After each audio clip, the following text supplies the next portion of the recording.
Hello everyone, welcome back to my YouTube channel. दोस्तों, आज की इस वीडियो में हम बात करने वाले हैं कुछ एक ऐसी कॉमन मिस्टेक्स की जो कि पेरेंट्स अक्सर सर्दियों में ना समझ के कारण बच्चों के साथ कर बैठते हैं और इससे बच्चों की सेहत खराब हो जाती है।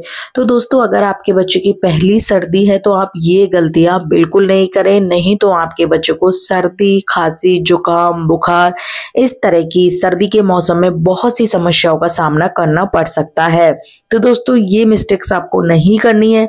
साथ में भी वीडियो के एंड में शेयर करूंगी एक इम्पोर्टेंट टिप जो कि न्यूली पेरेंट्स को जानना बहुत ज्यादा जरूरी है। तो दोस्तों, वीडियो शुरू करने से पहले एज यूजुअल अगर आप मेरे चैनल पे नए हैं तो इस तरह की बहुत सी बेबी केयर वीडियोस के लिए मेरा चैनल सब्सक्राइब कर लीजिएगा। यहाँ मैं इस तरह की बहुत सी वीडियोस लेकर आती रहती हूँ। तो आइए दोस्तों, अब आते हैं हमारे टॉपिक पर। सबसे पहला मिथ कि छोटे बच्चों को बहुत ज्यादा सर्दी लगती है।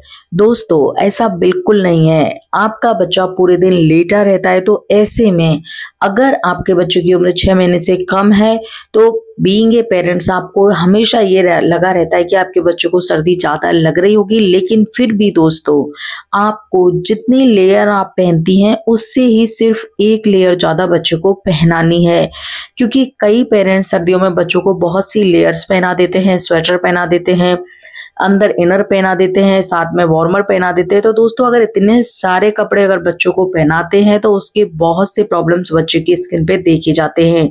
कई बच्चों के रैशेज हो जाते हैं। कई पेरेंट्स क्या करते हैं, अंदर कॉटन का इनर ना पहना के, कॉटन के अंडरगारमेंट्स नहीं पहना के बच्चों को सीधा दोस्तों वार्मर पहना देते हैं, जो भी बच्चे की स्किन के लिए सही नहीं होता है।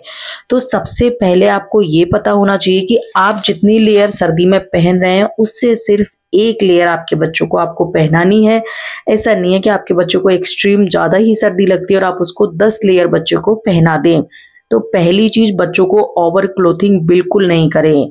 साथ में जो बच्चे का सबसे अंदर वाला कपड़ा है वो कॉटन का ही होना चाहिए।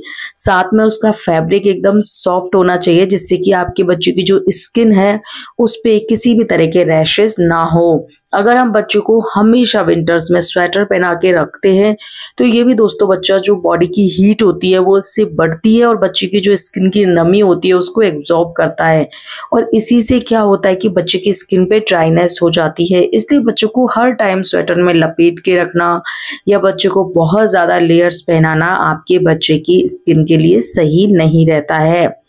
दूसरी गलती जो पेरेंट्स करते हैं, जितनी मसाज वो गर्मियों में कर रहे थे बच्चे की, बारिश के मौसम में कर रहे थे, सेम मसाज टाइम रखते हैं और बच्चे को अंदर कमरे में मसाज दे देते हैं। कई बार बच्चा रोता रहता है, बच्चे को ठंड लगती है, चाहे रूम टेम्परेचर पे आपने हीटर चला रखा है, लेकिन उसके बाद भी बहुत बार बच्चा कंफर्टेबल नहीं होता है और आप उसको रगड़ रगड़ के मसाज कर रहे होते हैं। तो दोस्तों, आप सर्दी के मौसम में बच्चे का जो मसाज का टाइम है, अगर बच्चा कंफर्टेबल नहीं है तो उसको थोड़ा सा कम कर सकते हैं। गर्मियों में और बारिश में आप दिन में 3 बार मसाज दे रहे थे तो सर्दियों में उसका पीरियड कम करके 2 बार टाइमिंग्स भी आप इस तरह से कम कर सकते हैं। अगर आपका बच्चा कंफर्टेबल है, आप रूम हीटर यूज करते हैं, तब तो दोस्तों आप फिर भी बच्चे को मसाज सेम दे सकते हैं।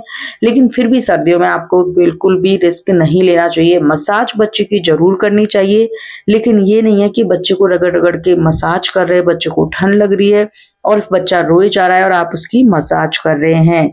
नेक्स्ट मिस्टेक जो पेरेंट्स करते हैं, सर्दियों में क्या होता है कि बच्चों को बहुत ज्यादा गर्म पानी से नहला देते हैं। गर्मियों में हम गुनगुना पानी यूज करते हैं 6 महीने से छोटे बच्चों को, तो आपको हर सीजन में गुनगुने पानी से ही नहलाना है। लेकिन विंटर्स में भी दोस्तों बहुत ज्यादा गर्म पानी से बच्चों को नहीं नहलाना चाहिए। इससे जो बच्चे की बॉडी का मॉइस्चर होता है दोस्तों वो कम होता है और बच्चे की स्किन ड्राई हो जाती है। इसलिए आप अपनी कोने डिप करके एक बार बच्चे के नहाने के पानी को देखें। अगर आपको पानी बहुत ज्यादा गर्म लग रहा है या थोड़ा भी ज्यादा गर्म लग रहा है तो उसको कम करें और साथ में बाथरूम बंद करके और उसके बाद आप बच्चे को नहला दें। लेकिन ये नहीं है कि बहुत ज्यादा गर्म पानी से आप सर्दी में बच्चे को नहलाएं और उसकी जो स्किन है वो ड्राइनेस उस पे हो जाए। नेक्स्ट दोस्तों क्या होता है कि पेरेंट्स बच्चे को हमारे यहाँ ये मानते हैं कि धूप में रखेंगे तो इम्यूनिटी बढ़ेगी, बच्चे को हर टाइम धूप में रखें सर्दियों में। तो दोस्तों ये भी एक बहुत ब्लंडर मिस्टेक होती है। बच्चे के लिए सबसे ज़्यादा जो लाभदायक धूप होती है वो अर्ली मॉर्निंग की होती है। सबसे ज़्यादा विटामिन डी भी बच्चे को वहीं से मिलता है।